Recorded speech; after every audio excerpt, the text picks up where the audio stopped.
Hey, my handsome ladies and gentlemen, this is Shmeaty. Welcome back to the channel, or welcome if you're new. And speaking of welcome, I cannot be happier to welcome back the Open Great League. And so to celebrate, we're going to be taking a look at a couple games I played a little bit earlier in the season. After attending New Jersey Go Fest, I was able to clutch up a very high-ranked Hawlucha. And Hawlucha has a very interesting typing and has access to one of the best 40 energy moves in the game, Flying Press. With that being said, let's go ahead and get right into the battles. Kicking things off, of course, with game number 1, we're going to lead Diggersby into Sableye. This is a very good lead, so much so that the opponent will immediately top left. And now into game number 2, Diggersby will lead into Dedenne, or as I like to call it, Degene. And Dedenne will immediately switch out into Cradily, which is going to be met with Hawlucha. They can go for a potential Rock Tomb here, but it is only neutral damage thanks to our fighting subtyping. We're going to be able to threaten with a potential Flying Press here, and Flying Press is actually so good that even though that we're debuffed, it will nearly KO the Cradily. We can put up a shield and then use this energy to potentially threaten the Dedenne later on. We're actually going to let the Rock Tomb go, not a bad play at all. And now we have our pick of the litter on what we want to bring in. We're going to opt to bring in our Hex Dustnoir because this energy will still go pretty far into the Degene.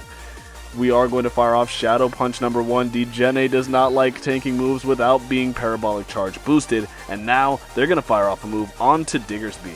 Diggersby is going to easily be able to eat this Parabolic Charge, and now in comes their Lapras. We would have, of course, liked alignment so as to align the Dedenne onto the Diggersby and the Lapras onto the Dustnoir that has access to the very hard-hitting, super effective Dynamic Punch. However, that is not to be, so we are just going to have to put up a shield and swallow our pride as we are going to shield up the Sparkling Aria. Sparkling Aria would do a sizable amount of damage onto Diggersby. I decide this is where my shields will be best used in this current point in the match.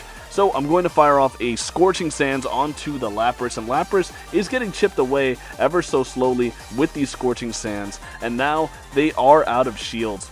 Scorching Sands number 3 going to land onto the Lapras, leaving them with about 1 HP. We're bringing in the Dustnoir. Dustnoir will be able to absorb a Sparkling Aria here and now nearly have a Shadow Punch banked. Shadow Punch is going to be very useful damage onto the Dedenne. Dedenne will probably be able to make a Parabolic Charge here, but they realize they need a lot more energy than they're going to be able to get. They try to overfarm more than they can. Shadow Punch KOs. GG's to this trainer. Getting into the next game, Diggersby leading into Dunsparce. Dunsparce, a terribly fraudulent Pokemon, and it is put on full display in this matchup. They are going to be able to hit us with the neutral Drill Run, but Dunsparce's attack stat is so pathetic that it's going to do less than nothing to the Diggersby, and this is a terrible matchup for them, so them staying in is pretty telling for what they could potentially have in the back. Dunsparce going to eat the Scorching Sands, and now we're able to make Scorching Sands number 2 before they fire off their next move. Scorching Sands number 2 is going to be no shielded by the Dunsparce. They're going to be able to fire off one further Drill Run here. Their attack drops, so I don't even think we're going to get below 50%. Okay, just below 50%. They're going to save the Dunsparce for later, as we know that is a very impactful Pokemon. They save switch into Meganium. Meganium being hard-walled by Hawlucha. Hawlucha looking for they Earthquake the Hawlucha, maybe not realizing that it's a flying type. They're going to fire off another move here. The Frenzy Plant, of course, would do a significant amount more damage than that, and now they get fully farmed down. In comes a Lucario, but Lucario has to deal with the back-to-back Flying Presses. Flying Press number 1 grabs the shield, and Flying Press number 2 will probably do the same. At this point, they are pretty much cooked. The Lucario just decides to stop tapping the screen at this point, and we're just going to go for the Flying Press. Flying Press, we would have made this move anyway as we had a shield. Flying Press onto Lucario. It turns out that they completely left their game. I don't know if they went AFK or whatever, but Flying Press, of course, going to one-shot the Lucario, one of the best moves in the game. And now they will bring in the Dunsparce that has 1 HP whenever this game decides to load. GG's.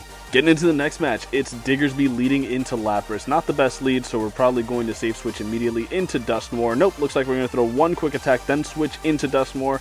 I feel like that happens a lot to me, where I want to immediately switch into a Pokemon, and the game will be like, here's a fast move, by the way. Anyway, we're going to fire off a Shadow Punch at the incoming Dedenne. Dedenne hates throwing, no shielding moves before they get their Parabolic Charge boost, I should say. Parabolic Charge does a lot of damage onto Dustnoir, but that should prove to be no issue, as Dustnoir is going to fire back with the Shadow Punch and is able to make one further Shadow Punch. Now this either will KO the Dedenne, or in this case leave it on 1 HP, but we're able to get the snipe down with the Hawlucha. Hawlucha able to get that poison jab head start into whatever they have in the back, and unfortunately it's going to be Gligar. There is a silver lining in the situation, however, and that is that Hawlucha's very unique typing of fighting and flying allows it to be a double resistance to the bug typing, so this Gligar will have a massive task ahead of it if it ever intends on farming down, which, simply put, it will not. It is just going to have to throw another move at the Hawlucha. If it even attempted a farm down there, we would make a third Flying Press, and as you can see, Flying Press is the more efficient move to go for in this situation. Flying Press is such a good move that it actually does 1 more damage despite being resisted and Aerial Ace being super effective. Or excuse me, Aerial Ace being neutral. They are going to bring in their Lapras. I failed to catch, unfortunately, and the Sparkling Aria will grab my first shield on my Diggersby. However, I am in a situation where I am fishing for these Scorching Sands debuffs, and we get one. But that Gligar is still alive, so they can potentially reset that debuff if they so choose. I am going to fire off a Fire Punch bait. This is a very risky bait, because if they didn't shield that bait, I would have been in a tremendous amount of trouble. Lapras is going to fire off one further move. It's another Sparkling Aria, of course, and now they look to catch the Scorching Sands, now that they have no shields, onto their Gligar. Very diligent counting by them, but we weren't throwing the Scorching Sands there. Anticipating the catch, in comes the Gligar, getting farmed down. Lapras able to make a last-second move here. Unfortunately, I do believe this Sparkling Aria will KO the Diggersby. Very well played to this trainer.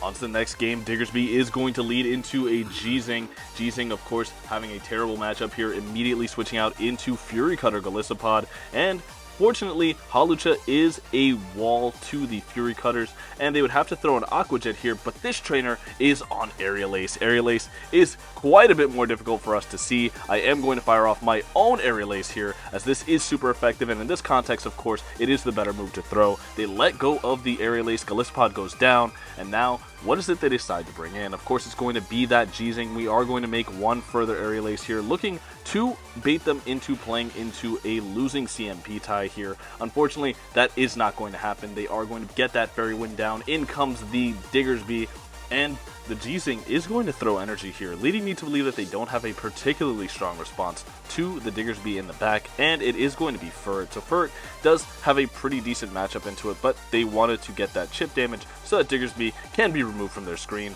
and now I have to make a very risky play, bringing in the Dustnoir. Dustnoir, of course, is going to have a very hard time dealing with the Furret, as it does have access to Trailblaze, boosting the already oppressive Sucker Punch damage we are taking. We're going for a very risky Shadow Punch bait, and the Shadow Punch bait is successful. We're looking to make a last-second Dynamic Punch, and Dynamic Punch onto the Furret is going to be able to pick up the knockout. Back in comes the G-Zing, but now it is going to be aligned once again onto the Diggersby. Diggersby reaching for that Fire Punch. Whatever move this is will be shielded, as of course we just need to shield up here. Click on our Fire Punch button. We lose CMP, but that's not going to matter. Fire Punch onto the G-Zing is going to pick up the knockout. GG's. That last game was actually up against a viewer, Darth Bader, so if you're watching this, dude, thanks so much for that very enjoyable battle. We are going to safe switch our Dustnoir into what I believe was an Acid Cradily, but regardless of what move they're on, we're always just going to safe switch into our Dustnoir there, and they counter switch with a Jellicent, but this is not an answer to the Dustnoir whatsoever. They only build up to 4 here, but I am always just going to shield up, because if this is their best response to a Dustnoir, now up so much energy, this team is is critically weak to a Dustnoir. They are going to switch into a Feraligatr, but I have no reason to bait here. I'm just going straight Dynamic Punch, and if they decide to no shield, this Feraligatr is going to take a ton of damage. Feraligatr is going to continue to farm, but it is only going to be met with another Dynamic Punch, which does like 60-70% onto them. In comes the Hawlucha. Hawlucha not even looking to shield up here realistically. Actually, we are going to shield up the Hawlucha as they do full send the Ice Beam. In comes the Cradily, but Cradily, this is now a very different matchup as Hawlucha has such an amazing energy lead over the Cradily. They are going to have to shield up, and now, since they're Shadow, a Rock Tomb is not going to KO, but you know what is going to KO is going to be this Flying Press. I'm going to look to overfarm as much as humanly possible here and fire off a Flying Press onto this Cradily. We look to get the double up. Flying Press number 2 is easily going to knock out the Cradily, and now when that Feraligatr comes in, we were one short of the double up, but it doesn't matter. One further Poison Jab will get us to where we need to be. Flying Press KOs the Gator. GG's. Getting into the next game, I honestly don't even remember what happened in this game. Oh, a Talonflame lead. This is not at all good for me. Diggersby going to throw one quick attack safe switch into the Dustnoir, and that actually allows us to get a very healthy head start up against their next Pokemon as they counter switch with a Furret. However, this isn't too terrible for me. I go for the Shadow Punch bait once again, the very sneaky Shadow Punch bait, but the trainer lets it go. So I'm clicking on the Dynamic Punch here, hoping to grab a shield, but instead I grab the entire Furret's soul, take it to the underworld with me as Dustnoir is going to go down. But now I can bring back in the Diggersby, and since the Talonflame is now down a shield, I'm not too terribly afraid of whatever it is they want to throw here. They go for the Flame Charge to boost up their attack stat, and now they are going to be able to fire off potentially a boosted Fly here. This probably is a move I should shield, but I call a second Flame Charge. But I am getting very low on HP here. I'm building up a whole lot of energy and hoping they just decide maybe this is a Hyper Beam, and they do shield it up. And now, since we have a shield advantage, we're bringing in the Hawlucha, and Hawlucha going to be able to reach an Aerial Ace and pick up a knockout if they don't decide to shield here. Now, the Talonflame has a massive amount of energy, but they decide to just let it all go and put full faith in the Cradily in the back, but Cradily is not going to have a very good time here. Reason being is because we're going to be able to connect with this Flying Press. Flying Press going to do a massive amount of damage if they don't decide to shield, and now we are just going to shield up whatever move they throw here. Hawlucha really desperately needs to make a move here, and on 1 HP it does. We're able to get the Fire Punch off on the Cradily, and now this is going to be a very ambitious farm down for the Cradily, but I think they have to commit to it. They don't commit to it. They throw immediately. We didn't have much of any residual energy there. They throw the Rock Tomb, and now we have the 1 HP Flying Press onto the Cradily. We've seen it before. Flying Press removes the Cradily. GG's. Alright, and into the next game. It's going to be Diggersby leading into a Primeape. Oh my god, I couldn't imagine a worse lead than this. I'm going to safe switch into my Dustnoir, of course, looking to grab a shield from the Primeape if they do decide to stay in. And we are answered with a regular Feraligatr. However, regular Feraligatr doesn't help me too much as I would still need to shield up this Hydro Cannon, so I'm going to build up to the back-to-back Shadow Punches and throw Shadow Punch number 1. What is the response from the Feraligatr? Feraligatr going to no shield, but that just means that I can throw one more Hex and another Shadow Punch, and if they don't shield this, they're 100% going down. What is the decision? They are, of course, going to shield it up, and now I think since I grabbed the shield, I'm just going to trust in the 1-to-1 shield Hawlucha. That has never let us down. Come on in, Hawlucha. Hawlucha looking for the farm down, gets the farm down. And now that Primeape does not want to come back into a Hawlucha up 5 Poison Jabs. They are going to send in third, and it is going to be a Shadow Swampert. Shadow Swampert, pretty glassy Pokemon here, so they are going to have to respect the Flying Press, and Flying Press grabs the shield from the Swampert, but they're immediately going to get their shield back as Hawlucha, not the bulkiest thing around, definitely does want to shield up in a situation like that. I'm going to build up to just before their next Hydro Cannon and fire off a Flying Press. They live on 1 HP, so you see me tapping my Diggersby button like an absolute madman. They're going to hit the Hydro Cannon onto the Diggersby. No shields remaining in this match, bringing back in the Primeape. I'm looking to commit to the Scorching Sands. This is going to get difficult. If they decide to Rage Fist here, this would make this game a lot harder for me, but they send the close combat. In comes Hawlucha. Hawlucha is not in range of either a close combat or a Rage Fist. This is a mistake by this opposing trainer. They go for the Rage Fist. We're looking to make a move here. Aerial Ace, we're able to outpace by 1 singular turn, and the Aerial Ace will be more than enough to KO. Down goes the Primeape. GG's to this trainer.